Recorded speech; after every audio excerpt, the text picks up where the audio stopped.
So, ito nga mga kamanok, so tingnan natin ang ating mga newly harvest. Try natin pakita to. So, ito mga kamanok, ito yung ating pure dome. Okay, so pure dome natin to. Makita nyo naman white feet na po. Hello, what's up? Magandang araw sa inyong lahat mga kamanok. Once again, this is Linyada ng Mamay. So, ngayong araw na ito mga kamanok, ipapakita ko sa inyo and i-update ko kayo sa ating mga ini-harvest ngayong season. Okay? So, nung last season, nung breeding season, nag-breed tayo. And ito nga mga kamanok, nandito ang ating cage ng manok. At ilan lang to sa ating mga na-harvest ngayon. So, ilan dito aking ipapakita sa inyo, ini-update ko kayo. At syempre para makita nyo kung ano mga linyada meron tayo dito. Okay? So, pero ngayon, gusto ko lang munang magbigay ng pagkain sa kanila, ano? Kasi anong oras na, medyo late na, ano? So, 7:30 na yata ngayon. Okay, so bigyan muna natin ng patuka ito para may pakita ko rin sa inyo kung ano ginagamit nating pagkain. So ano pang hinihintay natin? Let's go. Yun nga, kukolektahin natin lahat ng patukaan muna ngayon para sabay-sabay natin lalagyan. Okay.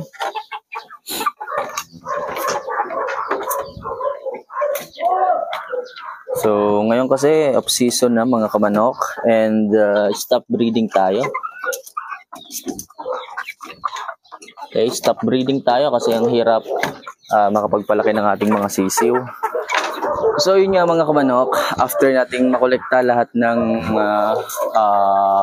clay pots, so lilinisin natin yan, tapos saka natin lalagyan ng pagkain.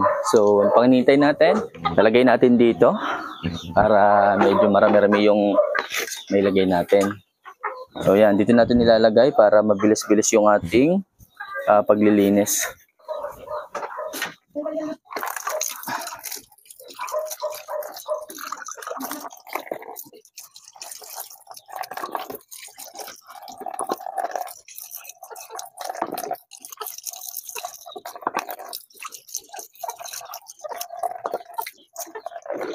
So yun nga mga kamanok, magbibigay tayo ng pagkain sa ating mga alagang manok. So at this moment of time, okay, gumagamit tayo ng crumbles para sa kanila. So make sure na may measure natin ng maayos yung kanilang pagkain. Okay? Para mapanatili natin yung magandang appetite ng ating mga manok. So advice ko lang sa inyo mga kamanok, kung kayo is may mga alagang baby stags, okay, kung kayo may mga alagang baby stags, make sure na nasa tamang measurement yung pagkain. Hindi sila pwedeng masobrahan ng pagkain kasi nasa process sila ng paglaki. Okay? So kapag kasi napasobra yung pagkain nila, maaaring tumumal sila ng pagkain. Maaaring mawala yung gana. Siyempre, pag nawala yung gana, maaaring huminto yung kanilang paglaki o bumagal yung kanilang paglaki o yung mabansot sa madaling sabi. So at this moment of time, gumagamit tayo ng isang electrolytes na napakaganda pagdating sa ating mga alaga. So yung Progen-C, ito yung ating ginagamit ngayon. So ginagawa ko dyan, babuksan ko lang. Then manual ko na tong inihahalo. So manual ko na siyang inihahalo sa pagkain ng ating mga alagang mga manok. Okay, so napakarami nitong vitamins, minerals, syempre electrolytes din to na tumutulong sa kanilang mabilis na paglaki. Okay, so ito ang gamit ko, Progen-C. Alright, so after nating malagyan ng powder na Progen-C, so lalagyan naman natin to ng tubig.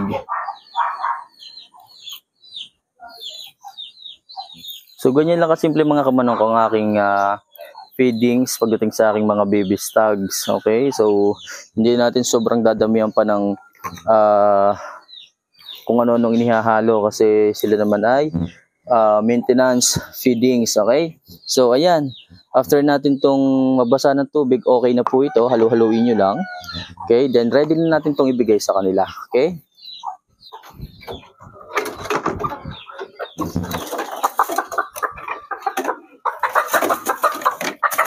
yan, so dahil sila ay newly harvest, medyo may kailapan sila. Okay? So, after 5 minutes, dapat tapos na silang kumain. Okay, yan yung standard na oras na dapat nating ibinibigay sa kanila. Okay?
So, yan mga kamanok, so after 5 minutes, kailangan nilang matapos ang kanilang pagkain.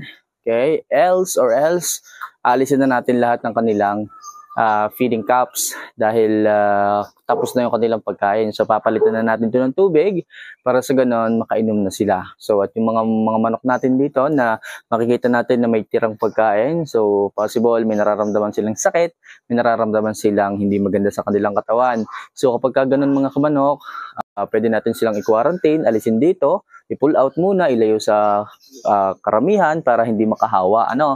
So possible, mabagal yung panunaw niya, possible may sipon, may sakit, or hindi man maayos ang kanyang pakiramdam. So magbibigay tayo ng antibiotic sa kanya, or else pwede tayo magbigay ng mga corn grits, or pwede tayo magbigay ng mga stone grits. Okay, so makakatulong yan upang mas mabilis ang kanilang panunaw.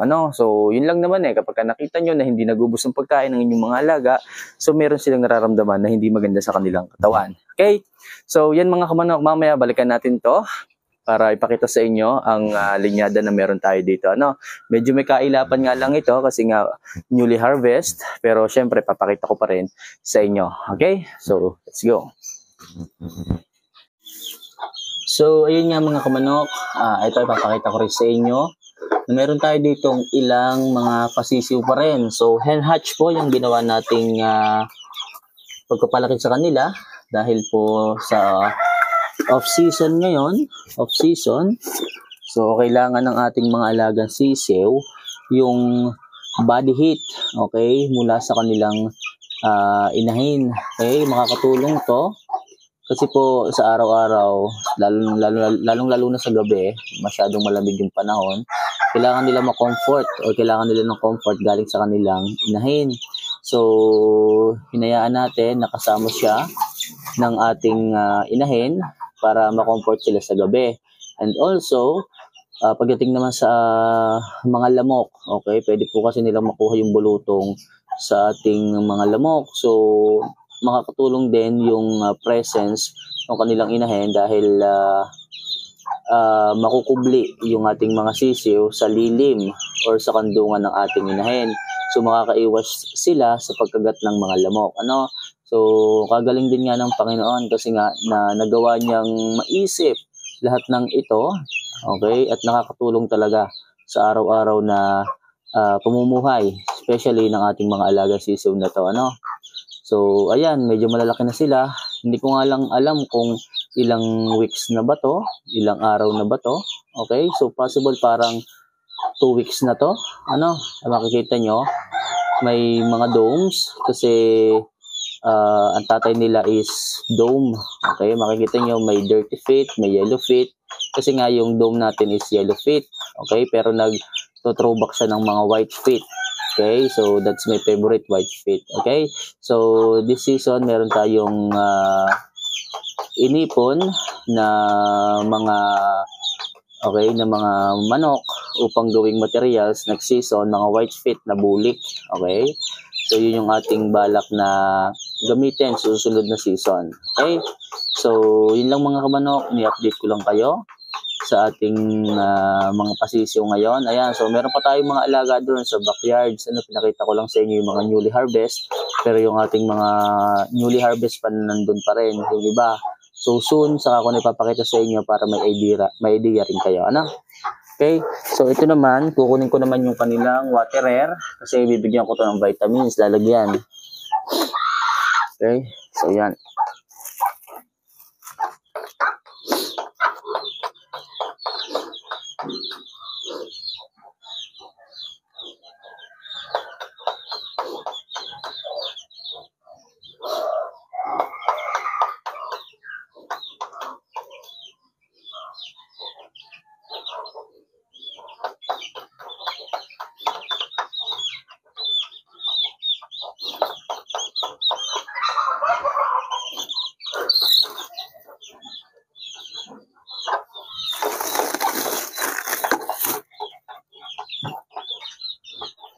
So, ito nga mga kamanok, so tingnan natin ang ating mga newly harvest. Try natin ipakita to. So, ito mga kamanok, ito yung ating pure dome. Okay, so pure dome natin to. Makita nyo naman white feet na po, maganda na po yung size. Maganda na rin po yung itsura ng ating manok. Ayan, makikita nyo. Mapulang-pula yung muka. Tapos, white feet. Okay? So, dome po ito. At meron na lang po itong konting-konting part ng male seams. Pero kukunti na po. So, para sa akin, I consider na pure na po ito. Ayan, so ito po yung isa nating hinarvest ngayon. Alright? So, 4 months old, mga kamanok. Ayan. Ganda, oh. Next.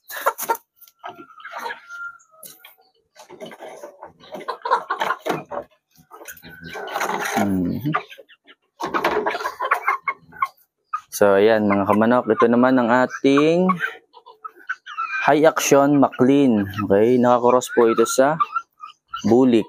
Ayan, so red side, high action side. Medyo green-legged po ito. Dapat blue feet to eh. Kaso, nakakross nga siya sa yellow feet. Kaya nag-greenish na lang yung kulay. Ayan. Medyo makulit nga lang. Medyo malikot, pero yan po siya. Okay? Okay.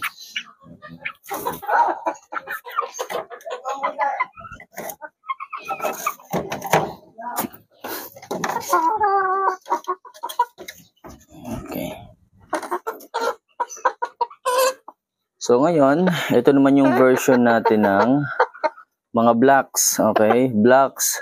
Tapos ang tatay nila is domes. Ayan, so ang pogi. Okay? Makita nyo, white feet. Ganda, no? So, hindi po natin sila makikitaan ng magandang forma dahil medyo bata pa sila. Pero yung bone structure at yung katawan ng ganda. Tapos yung itsura ang ganda din. Ayan. So, yung height, maayos din.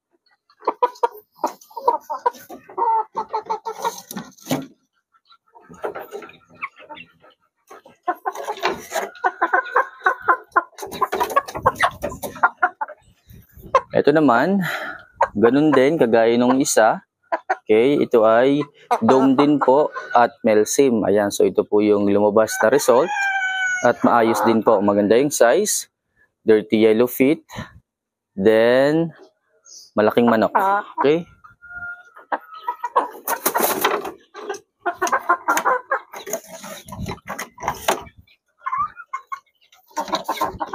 Tapos ito naman. Okay. Ito naman yung ating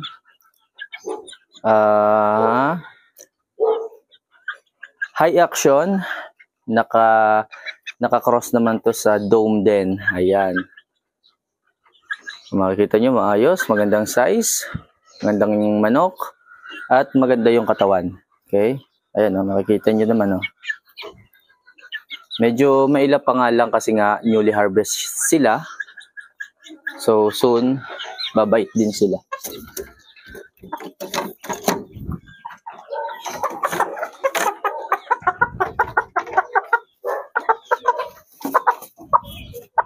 So next, ito naman mga kamanok. Ito is Melsim sweater to. Okay? So nakuha lang niyo yung kulay ng sweater tsaka yung kanyang paa. Pero ito po ay Melsim sweater. Ayan, so red side. Ayos, magandang manok din po. Okay.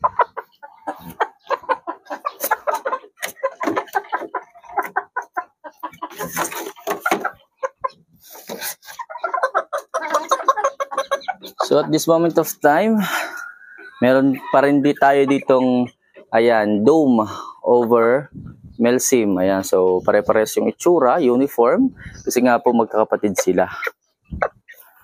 Ayan, so yan pong itsura, maayos, maganda.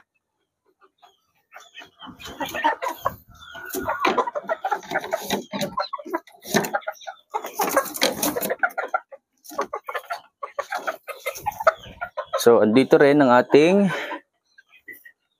high action over dome. Ayan, makikita nyo, high action over dome. Maganda rin po, P-comb. Maganda yung katawan. Yung size, maayos din. And magandang manok. Okay. So, bata pa lang, pero gaganda na ng katawan. Okay. So, yan po. Lapit natin ng konti. Okay. Ayan. Okay. So, this is 4 months old. And mamaya, atin po silang liliguan. Okay? So ngayon, yan lang muna mga kamanok. Salamat sa panonood. And kung interesado kayo sa kanila, pwede nyo po akong i-PM. Mag-comment na rin kayo sa baba ng video para po makita ko kung sino man yung mga subscribers natin na interested. Okay, yun lang. See you.